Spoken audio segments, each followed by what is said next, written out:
महाराष्ट्रात निवडणुकीचं रणसंग्राम सुरू झालेलं आहे आणि सध्या मी आहे मुंबईच्या वर्सोवा विधानसभेमध्ये आणि 2 वेळा स्टँडिंग MLA आणि आता कंटेस्टंट उमेदवार आहेत. भारतीजी आपल्यासोबत आहेत.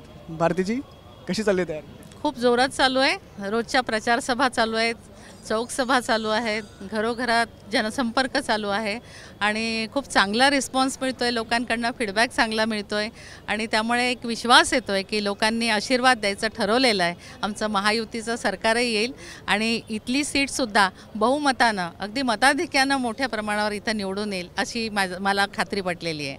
काय वाटतं, गेल्या 5 वर्षात केलेली कामं त्याचा जास्त फायदा होईल की लाडकी बहीण योजनेचा जास्त फायदा होईल? कसं आहे, एका गोष्टीवरती होत नसतं, सगळं मिळून होत असतं. त्यामुळे आमच्या 10 वर्षाच्या कालावधीमध्ये मी 10 म्हणजे 2 टर्म झाल्या माझ्या आणि विकासाची कामंही खूप केलेली आहेत, जी की आमच्या महायुती सरकारने पण खूप केलेली आहेत. अगदी मोठी कामं आहेत. म्हणजे वर्सोवा ते बँड्रा सीलिंक असेल, कोस्टल रोड असेल, माझ्या एकट्या मतदारसंघामध्ये 9 मेट्रो स्टेशन्स आहेत. त्यामुळे इथं जे कामं झाली आहेत, माझ्या सगळ्या पूर्ण फंड लावून मी चेनलिंग फेन्सिंग लावलं तर मँग्रोवची संवर्धन करण्यासाठी. त्याच्यानंतर मी क्रिकेट स्टेडियम मोठं उभं केलं, सावित्रीबाई फुले बॉटॅनिकल गार्डन उभं केलं, जोगेश्वरी स्टेशन स्मार्ट स्टेशनमध्ये आणलं. अशा खूप गोष्टी केल्या आहेत. नंतर समुद्र धूप प्रतिबंधक बंधारा आणला, ज्याच्यासाठी 35.5 करोड रुपये मला देवेंद्रजी आणि नितीन गडकरीजी यांनी मिळून दिले. 20 करोड देवेंद्रजींनी दिले, 35.5 करोड या नितीनजींनी दिले. तोही प्रोजेक्टसुद्धा 90% पूर्ण झालेला आहे. 400 करोडची जेट्टी आहे, ती पूर्ण मुंबईमध्ये वर्सोव्यात आणलेली आहे. रस्ते, पाणी, ह्या सगळ्या व्यवस्थांमध्ये भरपूर कामं केलेली आहेत आणि त्याच्यामुळे विकास आणि लाडकी बहीण या सगळ्यांचाच आम्हाला फायदा होणार आहे.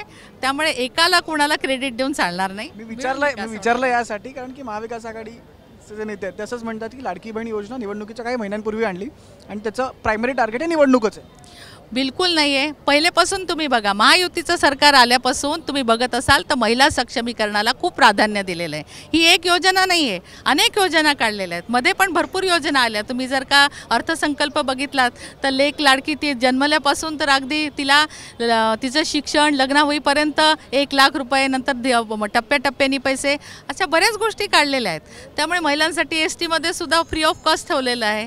असं नाही आहे की एकदाच काहीतरी आणलं. ही योजना पुढे चालू राहणार आहे आणि शिवाय आश्वासन दिलेलं आहे आताच्या आपल्या संकल्पामध्ये की त्याच्यामध्ये दुप्पट वाढ होणार आहे.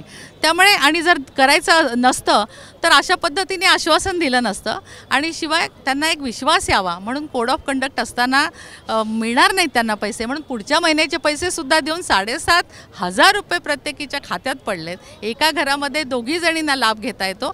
ही खूप मोठी योजना आहे, गेम चेंजर योजना आहे. परंतु ती कुठल्या निवडणुकीला समोर ठेवून नाही केलेली. आपण बाकीच्या राज्यांमध्ये बघा, ही योजना चालू आहे आणि ती सातत्याने चालू आहे. म्हणजे असं नाही की ती लगेच बंद पडली. 1 वर्षापासून चालू आहे ती योजना. त्यामुळे असं काही तुम्ही मला असं वाटतं आरोपीच्या पिंजऱ्यात उभं करू नका. ही योजना खरोखर चांगली आहे आणि महिलांच्या सक्षमीकरणाकरता आणि तिला आर्थिकदृष्ट्या पायावरती उभं करण्याकरता आहेत. आमच्या बहिणींविषयी असं नका बोलू. सावत्र भाऊ बोलले ते ठीक आहे.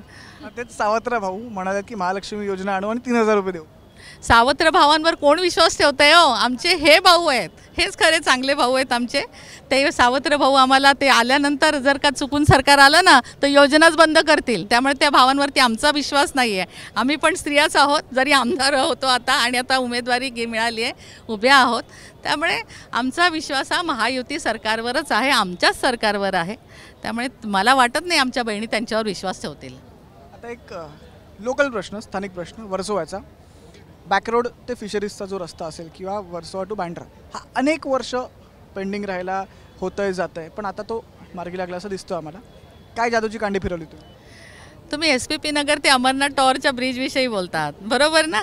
अहो, त्याच्यामध्ये भरपूर त्रास झाला आम्हाला, कारण फॉरेस्ट डिपार्टमेंटच्या भरपूर परमिशन्स होत्या आणि मध्येच एका सोसायटीने सुद्धा ऑब्जेक्शन घेतलं होतं की त्यांनी सांगितलं की आमच्या दारात तो ब्रिज उतरतोय, मग नको. मग ते सुप्रीम कोर्टात गेलं.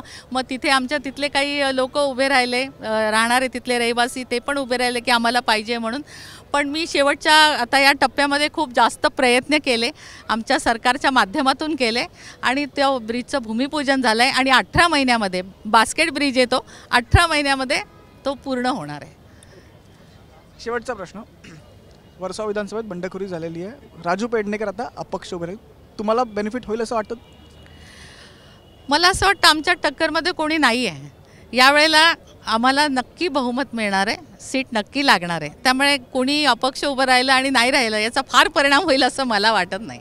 नाव घ्यायला न्यायची गरज नाही आहे, कारण की तसं वातावरण दिसतं आहे. लोकांचा खूप सारा विश्वास दिसतो आहे महायुती सरकारवर आणि विकासावरती आणि एकूणच सगळ्या गोष्टींवरती. त्यामुळे मला असं वाटतं की आम्हाला त्यांचा विचार करायची गरज नाही, आमचाच विजय होणार. समजा सत्ता आली, मुख्यमंत्री कोण? आमचं सरकार येईल, मुख्यमंत्री कोण होणार काय याच्याविषयी आम्ही चर्चा काय करणार, आमचे वरिष्ठ ठरवतील ना. आपल्यासोबत विद्या ठाकूरजी सुद्धा आहेत. मॅम, कशी झाली तुमची पण तयारी? काय तयारी कशी चालली आहे? ज़बरदस्त तैयारी हो रही है और गोरेगांव की जनता का ज़बरदस्त समर्थन मिल रहा है, प्यार मिल रहा है और 101% हम लोग चुन कर आएंगे और हमारी सरकार बनेगी, इसमें कोई दो राय नहीं है. तैयारी तो बहुत ज़बरदस्त चल रही है. लाड़की बहन योजना पे आपका क्या कहना है? लाड़की बहन, उसको भी काउंटर दिया है महालक्ष्मी योजना से. जी, लाड़की बहन योजना एक गेम चेंजर है और हमारी बहनों के जीवन में देवा भाऊ ने और हमारे मुख्यमंत्री ने, एकनाथ शिंदे जी, हमारे उप मुख्यमंत्री देवा भाऊ, देवेंद्र फडणवीस जी, अजीत पवार जी ने एक बहनों के जीवन में रोशनी लाई है. क्योंकि साल का अगर एक महीने का 1,500 है तो साल के 18,000 होते हैं. तो लोगों के जीवन में एकदम चेंज है, दूसरे के सामने हाथ नहीं फैलाना. तो महिलाओं को सक्षमीकरण के लिए, बहनों को सक्षमीकरण के लिए ये एक बहुत बड़ी योजना आई है, जिससे पूरा लोग सराह रहे. एक सराहनीय काम हुआ है, इसलिए मैं महाराष्ट्र सरकार की बहुत बहुत बहुत उनका अभिनंदन करती हूँ. आपको क्या लगता है अगर सत्ता बनती है तो मुख्यमंत्री कौन बनेगा? देखिए, सत्ता तो हमारी 100% आने वाली है, मैंने पहले ही कहा. और ये इसके बारे में हम लोग नहीं, कुछ जो ऊपर बैठे हैं हमारे वरिष्ठ वो बताएंगे. Thank you.